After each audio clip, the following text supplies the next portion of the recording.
Hi guys, today's review is going to be of the McFarlane figure of Negan from The Walking Dead. I've decided to do this one sort of in celebration of The Walking Dead starting again on Fox. It started on Monday night. And so yeah, I just thought I would do a Walking Dead figure. This is sort of like the only figure I have really, apart from a statue and an actual statue and some Funko Pops. This is the only, like, sort of play-withable figure I have. We'll start off by having a quick looky at the base, just because that's the boring bit. So you see on the front, it says The Walking Dead. I think it would have been nice if it said, like, Negan underneath it. Just, like, in smaller letters, because otherwise all of the Walking Dead figures are going to have the exact same base. So it would be nice if they had, like, the character's name on there as well. The actual bit of the base where they stand on is sort of done like gravel. It's not painted, it's literally all moulded in black plastic with that printing on it. But it's got some nice detailing for the gravel. The peg is where Negan's foot will go. And just around the side it basically just looks like a stage. So yeah. Oh, so that's the base. Then we have the actual figure. Now he doesn't stand on his own, so you need to have the base with him. You can see we'll have a nice look at his face. It's quite a good likeness to Jeffrey Dean Morgan. It actually, you know, you can easily tell it's him. You can easily tell it's the TV Negan rather than the comic Negan. As he's got his red scarf or neckerchief or whatever it is. I think it's a scarf. It's all a darker red, so it's all mucky with his leather jacket. I really like his jacket in the show. I would love to have his jacket, but not real leather. I want a fake leather one, but I would love to have his jacket. Then we got his belt. We got, well, his belts. He has two belts. Going all the way around. Not entirely sure why he has two, but no, one of them has what looks like shotgun shells, and the other one is just a regular belt. Then we'll come down to his trousers. You can see they're giving him his back pockets. This one sort of looks like he has something in the pocket. And then we have his boots, which are nicely done. They haven't really done much underneath, but they've sort of given it a little bit of underneath, so it looks alright from the side. Okay, that was another look at the head. Obviously, another thing we need to have a look at.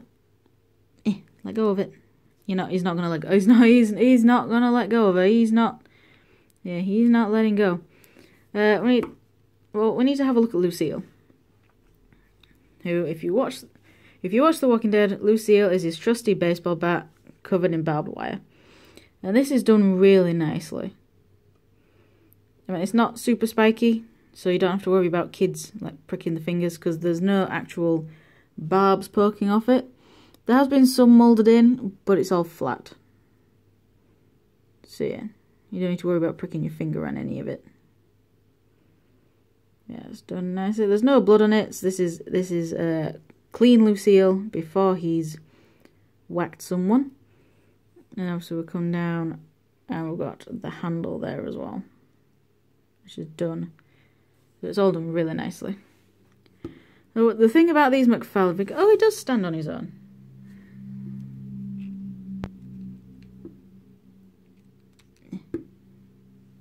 He does stand on his own without the base.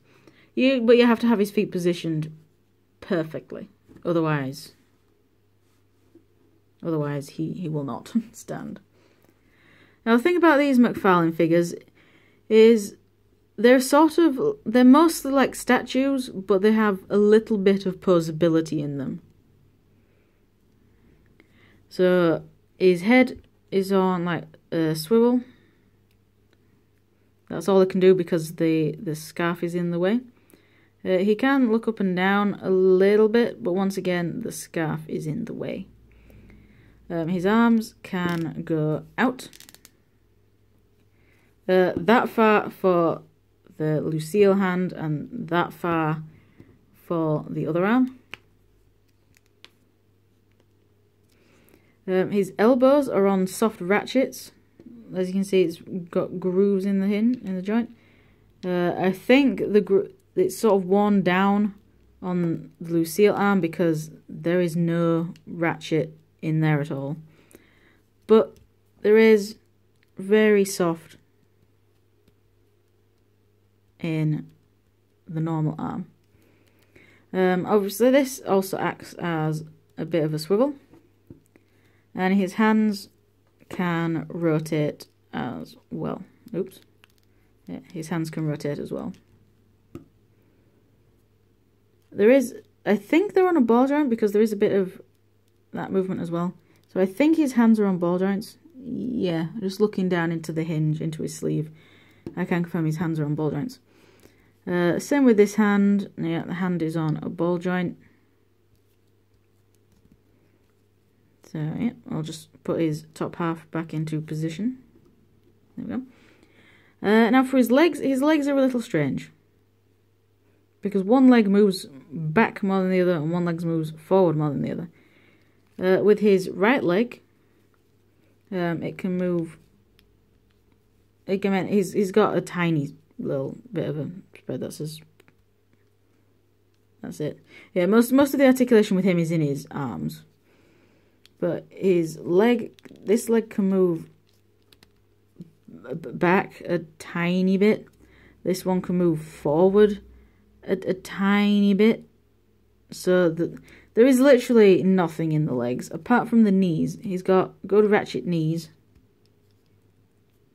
and that's, oh, you can hear the ratchet there. There we go. So yeah, there's a ratchet. That's as much bend as you're going to get in the knees. But it's also like a swivel as well. This one is really loose. There's nothing in the foot. Is there a little bit in the foot? Okay, there's a little bit of rotation in the boot, but that's it. Yeah, most of the articulation in this figure is in the top half. There is a tiny bit of a waist swivel as well. But yeah, like I said, it's basically the arms where it's at, especially the arm, his like gloved hand arm, because that's the one. He needs to be able to get that up into that pose, because that's sort of, you know, that's the pose he's famous for, walking around with Lucille like that. Obviously, as you saw underneath, he has a little hole, and that just goes on the peg, like that. So there. Now he's stowed properly. And that's about it, really. So onto the comparisons. We have him next to the World of Nintendo Fox McCloud figure. As you can see, Fox is very small. Put him on his base, so feet height is the same, and still very, very small. He's a very small fox. British people who watch I'm a Celebrity will probably get that, but that's about it. Here is one of the FNAF figures with Chica. No, we'll put her that side. So there we go. Can I have a sort of like... There we go. It's like they're having a little group photo. So that's him with Nightmare Chica from the Funko FNAF figures. And finally, here he is with Figma Kuitsugu Emiya, who I reviewed last week. And I had lots of fun reviewing him because he's awesome. There. He's awesome. But yeah. And then putting him, even on his base, a Figma, even with the Figma on its base and that base on the McFarlane base, Figmas are still shorter. So yeah, the McFarlane figures are quite nicely sized. It's just a shame there isn't really much to them, apart from them being really nice, really awesome looking display pieces. Get out of here, Kiri. You've had your moment in the spotlight. So yeah, well that's about all I can say about this figure, really, because I mean, like I said at the beginning, it's mostly just a statue with some moving parts. I have 3 more of these, not Walking Dead ones. Like I said, this is the only Walking Dead one I have, but I have 3 other McFarlane statue figure things, whatever you want to call them. So I will review in those at some point, but not right now. I'm not entirely sure what's going to be the next review, but I will think of something. I might do... In fact, yes, I think I'll do those. I won't say what it is, also just in case I change my mind. But anyway, well, that is it for the video. Thank you very much for watching, and I shall see you all next time. Bye!